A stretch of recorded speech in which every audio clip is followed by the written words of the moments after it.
teman-teman semua, gimana kabarnya hari ini? Semoga kalian dalam keadaan yang sehat dan pastinya tetap semangat. Materi hari ini akan dibawakan oleh saya, Korinia Ananda, dan rekan saya, Audrey.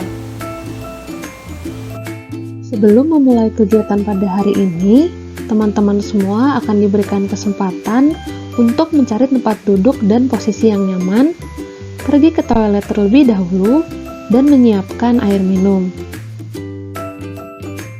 Selain itu, pada kegiatan kita hari ini, ada beberapa rules yang perlu teman-teman perhatikan. Yang pertama, teman-teman bisa membuka buku Active Training pada bab 19 dengan judul New Business Realities for Trainer. Yang kedua, teman-teman diminta untuk menonton video ini dari awal sampai akhir dan tidak di-skip agar tidak ada materi yang terlewatkan. Dan yang ketiga, siapkan notes untuk mencatat poin-poin penting dari materi yang disampaikan.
Materi yang akan dipelajari pada hari ini merupakan materi dari bab yang terakhir, yaitu New Business Realities for Trainer.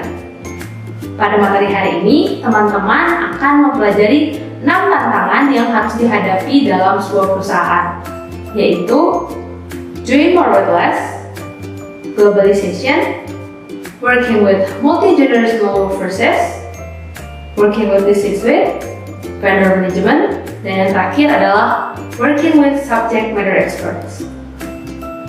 3 tantangan yang pertama akan dibahas oleh saya, dan 3 tantangan yang berikutnya akan dibahas oleh Korinia. Selamat belajar! Pada zaman sekarang ini, dunia makin berkembang dengan pesat, dan banyak tantangan yang mulai berdatangan, khususnya tantangan dalam organisasi atau perusahaan bagi seorang trainer. Pada kesempatan kali ini, seperti yang telah dijelaskan sebelumnya, kita akan mempelajari mengenai 6 tantangan yang harus dihadapi dalam sebuah perusahaan. Yuk kita simak baik-baik mengenai tantangan yang pertama. Tantangan yang pertama adalah doing more with less.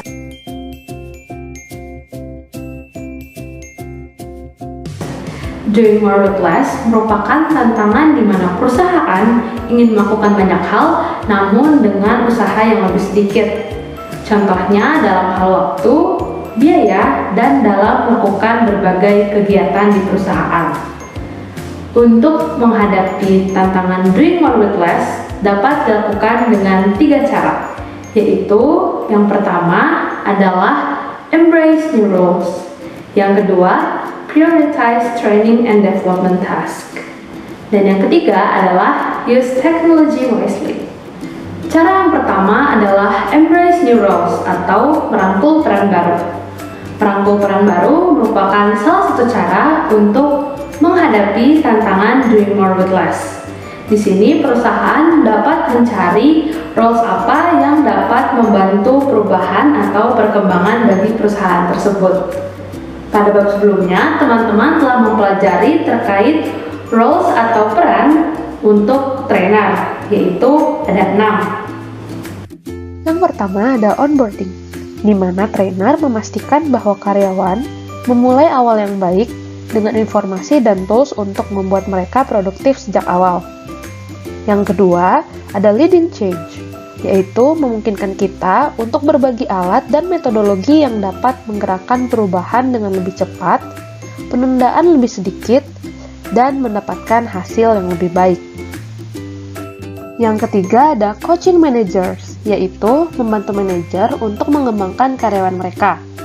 Yang keempat ada mentoring programs, yaitu untuk mempertahankan karyawan dengan kinerja yang baik, membuat mereka terlibat dalam pekerjaan, serta mendorong untuk mereka mengajak karyawan lain untuk bekerja di perusahaan kita.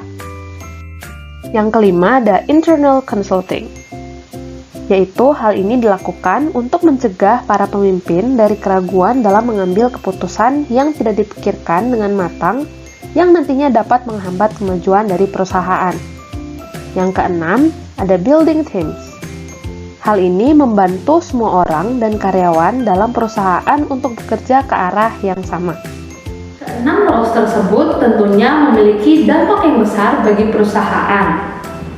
Mungkin pada saat ini teman-teman belum memahami atau memiliki pengalaman terkait roles tersebut.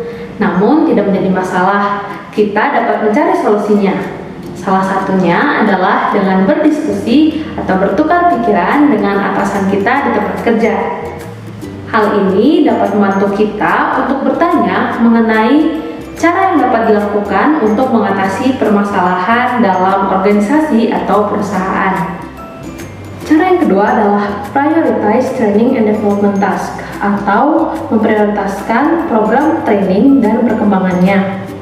Mungkin saat kita menjadi seorang trainer, kita tidak dapat menyampaikan semua program training kepada para peserta kita.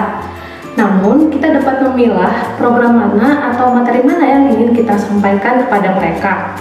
Karena bisa saja program training yang dianggap penting tahun-tahun sebelumnya tidak lagi dianggap penting pada tahun-tahun yang sekarang atau tahun yang akan mendatang. Sebagai seorang trainer, kita harus berfokus pada hal apa saja yang perlu diketahui dan hal apa saja yang baik untuk diketahui oleh para peserta kita. Dalam memberikan program training, kita harus berfokus pada hal apa saja yang harus diketahui oleh para peserta kita. Cara yang ketiga untuk mengatasi tantangan doing more with less adalah use technology wisely atau menggunakan teknologi dengan bijak. Jika teman-teman mengingat kembali pada bab 10, kita telah mempelajari e-learning yang baik bagi para trainer. Apabila budget yang dibutuhkan untuk mengikuti program training terbilang masih kurang atau kecil, dan waktu terbatas karena tempat program training terlalu jauh, maka ada suatu cara yang bisa dilakukan, yaitu dengan menggunakan teknologi untuk mengatasinya. Yang pertama, bisa dengan menggunakan YouTube, yaitu dengan cara mengupload materi ke dalam YouTube untuk dapat dilihat dan dipelajari oleh peserta. Yang kedua, dapat menggunakan platform telekonferensi agar bisa bertatap muka walaupun tidak secara langsung. Dan yang ketiga, bisa memberikan informasi kepada peserta melalui email, WhatsApp, atau media sosial lainnya. Tools yang telah disebutkan tadi dapat sangat membantu produktivitas bagi perusahaan kita. Selain itu, perusahaan juga dapat mengurangi budget dan menyimpan uang untuk kedepannya. Sekarang kita masuk pada tantangan yang kedua, yaitu globalization, atau bisa disebut juga sebagai globalisasi. Globalisasi menawarkan pertumbuhan yang menarik dan menantang bagi perusahaan atau organisasi. Sebagian besar tantangan biasanya berfokus pada infrastruktur yang kurang tepat yang dapat mempengaruhi bagian dari organisasi atau perusahaan tersebut. Organisasi atau perusahaan global saat ini berjuang untuk dapat beradaptasi dalam menghadapi tekanan untuk mengelola strategi, sumber daya manusia, biaya, dan risiko dalam skala global. Pada akhirnya, banyak organisasi yang bersedia dan mau menghadapi tantangan ini karena mendapatkan manfaat seperti kemampuan mengakses pasar untuk mendapatkan customer baru, pemasok baru, ataupun mitra baru. Dalam globalisasi juga terdapat tantangan lain yang harus dihadapi, yaitu keterampilan, pengetahuan, dan pengalaman dalam lingkup globalisasi. Hal ini merupakan aset yang sangat penting dan berharga bagi perusahaan. Akan tetapi, masih sedikit orang yang dapat memanfaatkan aset ini secara efektif. Dan hal ini merupakan tantangan lainnya bagi perusahaan. Lalu terdapat perbedaan budaya. Perbedaan budaya membuat sulit untuk memanfaatkan bakat di seluruh dunia. Karena mengelola tenaga kerja yang dipisahkan oleh ribuan mil, zona waktu internasional, dan budaya yang beragam dapat menjadi tantangan yang sangat besar. Organisasi kita juga harus mampu menciptakan infrastruktur yang dapat menjaga keberagaman tim internasional sekaligus memberdayakan karyawan lokal. Jika kita melihat dari perspektif positif, teknologi memungkinkan kita untuk membuat koordinasi secara internasional dalam perusahaan global dan cara-cara baru yang dapat memberikan potensi untuk berkembang di pasar global. Sebagai contoh, sebuah organisasi multinasional menggunakan konsultan untuk membuat daftar tujuan perusahaan dalam pengaturan kelas virtual yang akan digunakan sebagai bantuan pekerjaan dan dibangun ke dalam program mentoring. Tujuan ini diidentifikasi dan materinya disusun oleh tim yang anggotanya berasal dari 3 benua yang berbeda. Tujuannya mencakup hal-hal seperti membangun bahasa yang sama, membangun kesadaran akan keragaman budaya, mengetahui perilaku dan kompetensi perusahaan yang diperlukan untuk kesuksesan global, mendefinisikan standar kerja yang diukur secara objektif, dan menetapkan peran yang konsisten di seluruh lokasi. Dalam hal ini, tim dapat bertemu 2 kali seminggu dengan menggunakan layanan telekonferensi video perusahaan. Sekarang kita akan masuk mengenai pembahasan terkait tantangan yang ketiga, yaitu working with multi-generational workforces, yaitu bekerja sama dengan berbagai generasi di tempat kerja.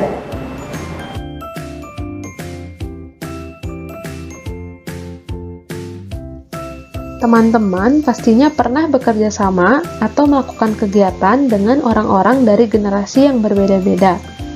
4 generasi tersebut adalah tradisionalis, baby boomers, generasi X, dan generasi milenial.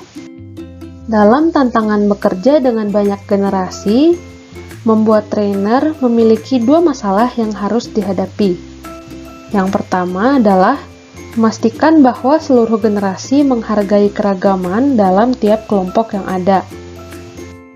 Dan yang kedua yaitu memastikan bahwa generasi milenial telah berkembang dan siap untuk mengambil tanggung jawab kepemimpinan pada usia yang lebih awal. Sekarang, mari kita bahas bersama-sama terkait 2 masalah tersebut. Masalah yang pertama adalah generational challenge atau keragaman dalam kelompok.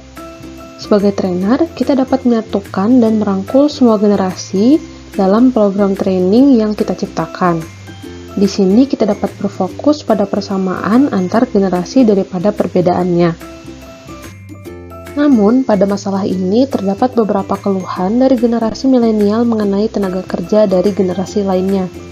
Keluhan yang biasanya diungkapkan berupa tenaga kerja dari generasi lainnya yang tidak terbuka dengan ide baru, tidak dapat bekerja sama, lambat dalam beradaptasi dengan teknologi, dan terlalu terpaku dengan jadwal yang kaku, dan juga menggunakan permainan politik untuk mendapatkan keuntungan. Begitu juga sebaliknya, terdapat keluhan dari tenaga kerja generasi lainnya terhadap generasi milenial. Keluhannya yaitu generasi milenial yang tidak dapat mengikuti aturan dengan baik. Contohnya seperti cara berpakaian, tidak mematikan handphone saat berdiskusi, tidak diplomatis, tidak menunjukkan rasa hormat, terlalu banyak mengeluh, dan mengharapkan promosi atau insentif tanpa usaha apapun. Akan tetapi, terlepas dari keluhan-keluhan tersebut, ada beberapa kebenaran di kedua sisinya. Untuk mengatasi permasalahan dari keluhan-keluhan tersebut, kita dapat memulainya dari langkah yang pertama, yaitu membantu setiap orang untuk menghargai keragaman dari generasi lain. Lalu, kita juga dapat membantu mereka untuk mengidentifikasi kesamaan dari setiap generasinya. Misalnya, dalam perusahaan ini, setiap orang ingin bekerja untuk membuat perubahan bagi perusahaan, menginginkan feedback, dan ingin mengetahui apa yang diharapkan dari diri mereka masing-masing. Masalah kedua yang dihadapi adalah prepare millennials for leadership roles, atau mempersiapkan generasi milenial untuk peran kepemimpinan. Generasi X merupakan generasi di antara generasi baby boomers dan milenial. Ketika generasi baby boomers pensiun, maka kurang dari setengah posisi akan digantikan oleh pekerja berpengalaman. Dalam arti, akan ada kemungkinan bahwa generasi milenial dapat memperoleh promosi lebih awal dan membutuhkan layanan training dan pengembangan yang dipercepat. Berikutnya ada beberapa tips untuk merancang dan memberikan program training kepada generasi milenial. Beberapa tips tersebut diantaranya yaitu yang pertama ada clarify expectations atau perjelas ekspektasi. Dalam tips ini harus lebih diperjelas lagi hal apa yang diharapkan dari generasi milenial.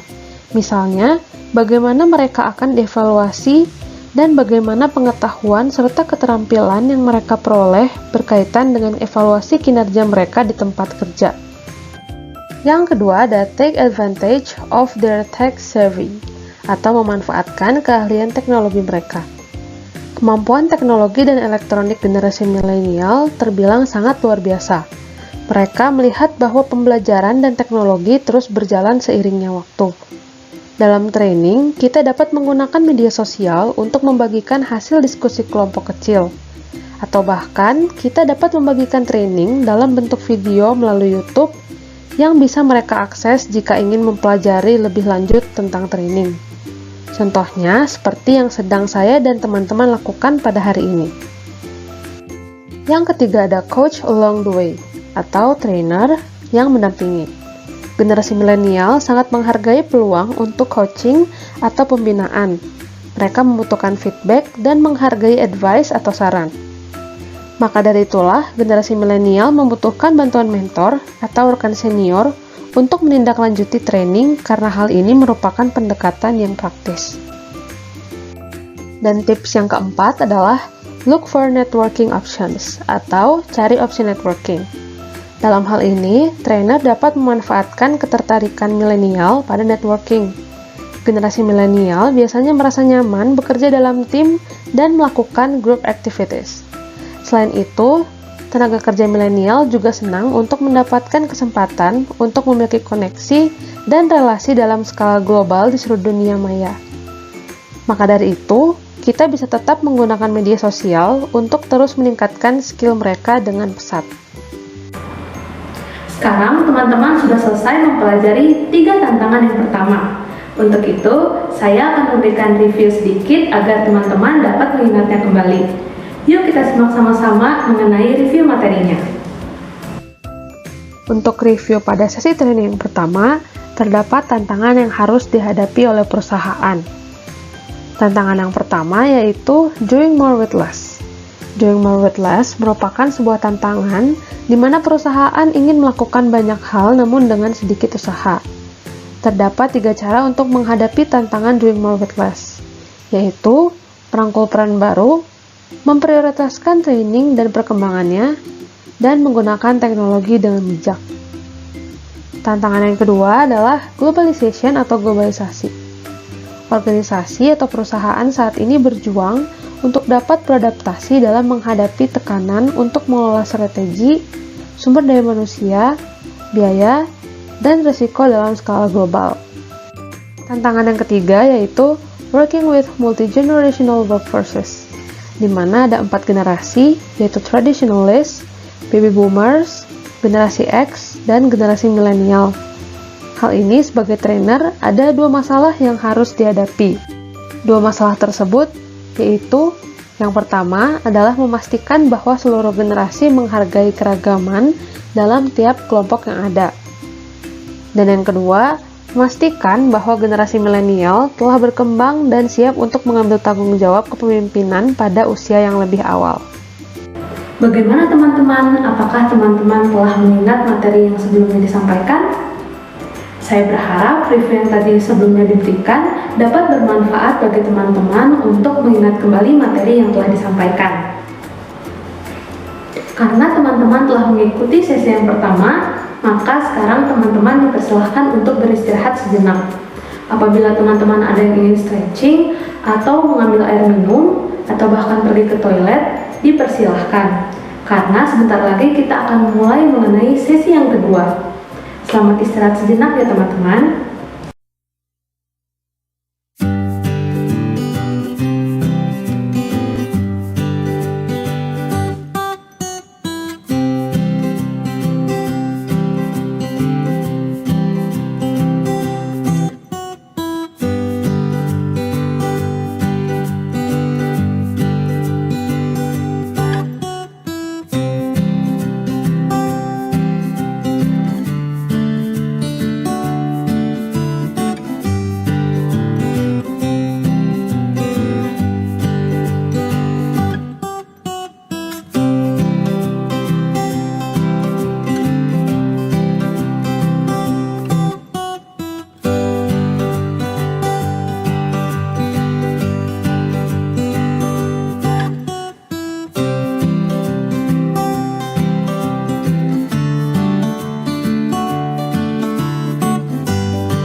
Baik teman-teman semua, setelah break time, saya harap teman-teman semua masih bersemangat untuk mendengarkan materi yang selanjutnya.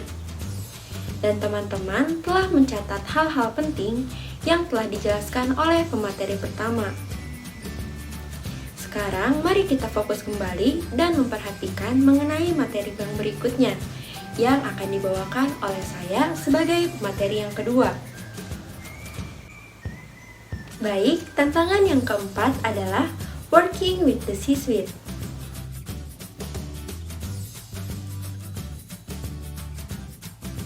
Dalam tantangan ini, kita akan membahas bagaimana cara kita berbicara dengan para anggota C-suite. Yang pertama, kita harus mengetahui bagaimana cara berpikir para anggota C-suite. Karena pada saat kita akan menyampaikan pesan, kebanyakan para anggota C-suite ini tidak sabar untuk mendengarkan inti pesan yang akan kita sampaikan dan mengetahui detailnya nanti. Kedua, cara membuat inti pesan yang akan kita sampaikan adalah dengan merencanakan pesan apa saja yang akan kita sampaikan, serta buatlah secara singkat dan to the point.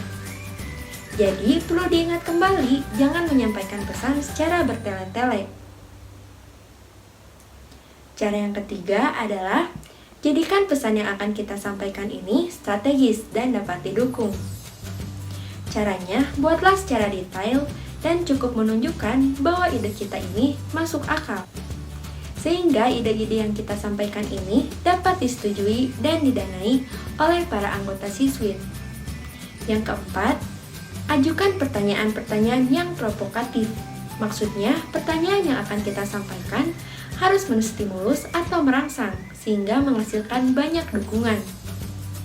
Selain itu, kita juga perlu mengambil sikap seperti mengetahui apa saja yang akan kita sampaikan dan bagaimana hal ini mudah untuk dipahami. Dan yang kelima, buatlah cerita yang tidak mudah dilupakan dengan menggunakan fakta-fakta yang berkesan dan gunakan juga analogi serta kutipan.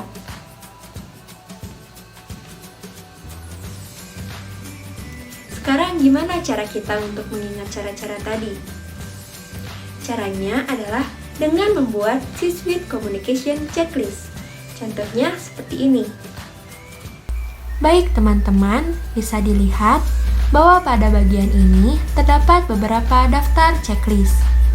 Daftar checklist yang pertama, saya akan membuka dengan memberikan gambaran besar mengenai pernyataan pesan saya, atau fokus pada inti pesan.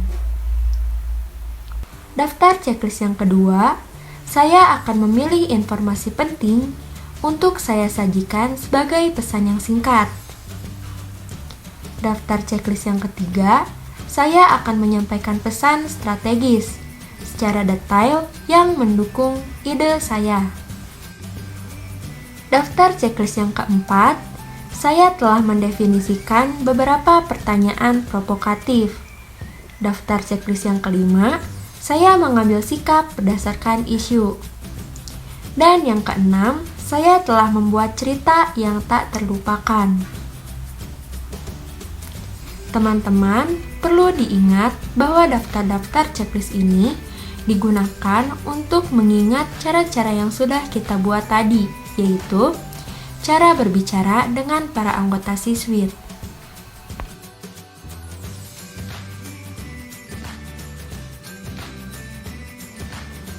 Sekarang kita akan membahas tantangan yang kelima. Tantangan yang kelima ini adalah vendor management. Sebelum dibahas, saya ingin bertanya terlebih dahulu. Menurut teman-teman, apakah training departemen ini menggunakan vendor?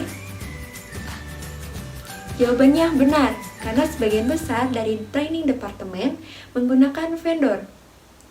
Jika kita menggunakan vendor dengan alasan yang tepat, hal ini akan menjadi keputusan yang sangat bijaksana bagi organisasi. Bagaimana vendor ini bisa menjadi investasi yang baik? Berikut alasannya. Yang pertama, vendor memiliki pengalaman, keahlian, dan waktu yang tidak dimiliki oleh karyawan. Vendor memiliki pengalaman dan keahlian dari proyek yang sebelumnya. Kedua, vendor memberikan fleksibilitas, karena vendor dapat didatangkan untuk proyek jangka pendek. Tidak seperti staf yang direkrut, mereka membutuhkan gaji, tunjangan, dan paket pesangon. Sedangkan vendor hanya melayani organisasi dan setelah selesai mereka tidak bekerja kembali.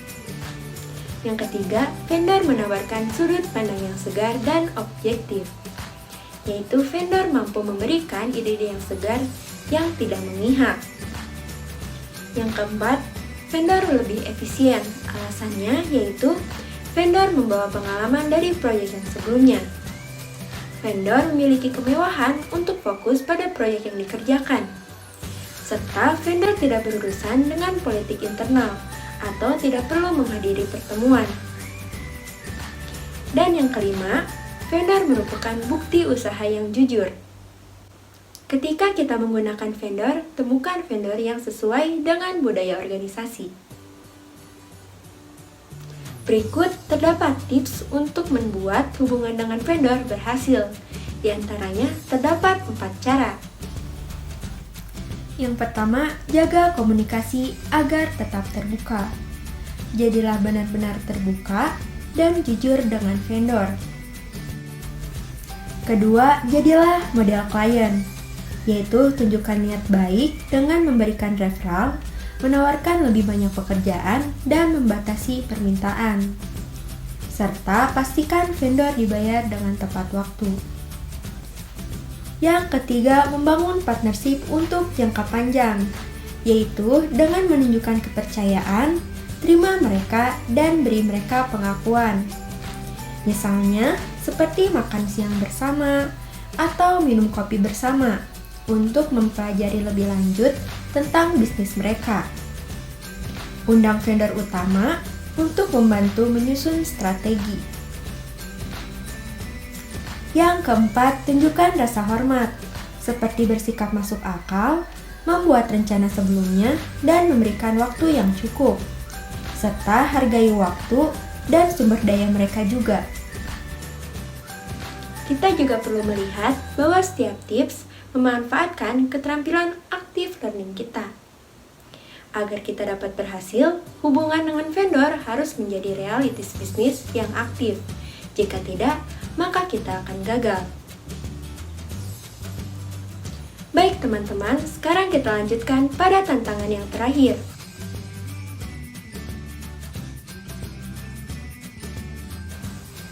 Yaitu working with subject matter expert.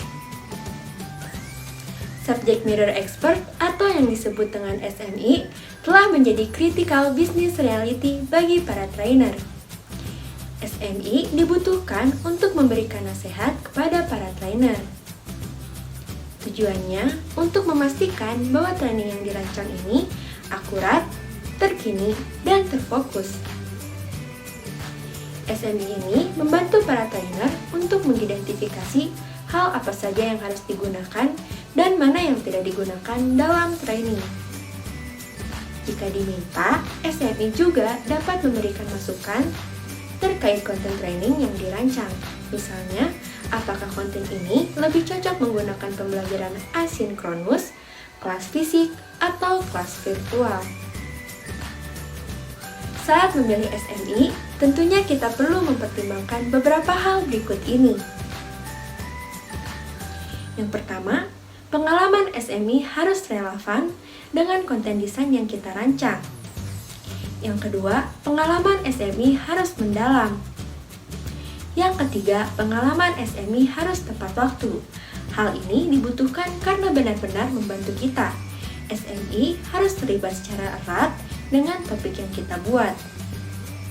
Dan yang keempat, pengalaman SMI harus lokal, yaitu dari lokasi yang sama, negara yang sama, pabrik yang sama, ataupun standar konten yang sama.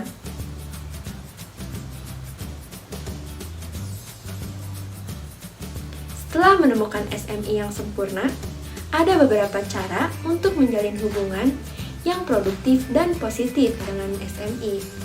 Caranya dengan berikut ini.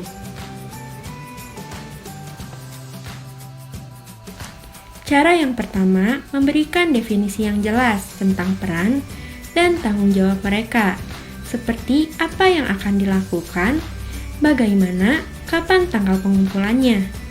Jika merencanakan ini secara bersama-sama, maka akan jauh lebih baik, karena dapat membangun kinerja yang positif. Yang kedua, berkomunikasilah secara rutin dengan SMI. Yang ketiga, beri SMI penghargaan dan jangan lupa ucapkan kata terima kasih. Dan yang keempat, rayakan jika sudah sampai pada akhir proyek. Ada banyak alasan mengapa suatu organisasi lebih memanfaatkan SMI. Di antaranya, anggaran lebih terbatas untuk pakar eksternal atau persyaratan teknologi lebih besar. Apapun alasannya, kemungkinan besar kita akan bekerja lebih sering dengan SMI di masa mendatang. Bagaimana teman-teman? Apakah materi yang telah dijelaskan tadi menambah pengetahuan teman-teman semua? Saya harap materi yang telah dijelaskan tadi dapat menambah pengetahuan teman-teman. Sekarang mari kita review materinya. Pada tantangan yang keempat, kita telah mempelajari Working with the C-Suite, yaitu menjelaskan bagaimana cara kita dapat berkomunikasi dengan para anggota C-Suite. Pada tantangan yang kelima, yaitu vendor management, telah dijelaskan bagaimana vendor bisa menjadi investasi yang baik pada organisasi. Dan juga telah terdapat tips atau cara agar hubungan kita dengan vendor dapat terjalin dengan baik.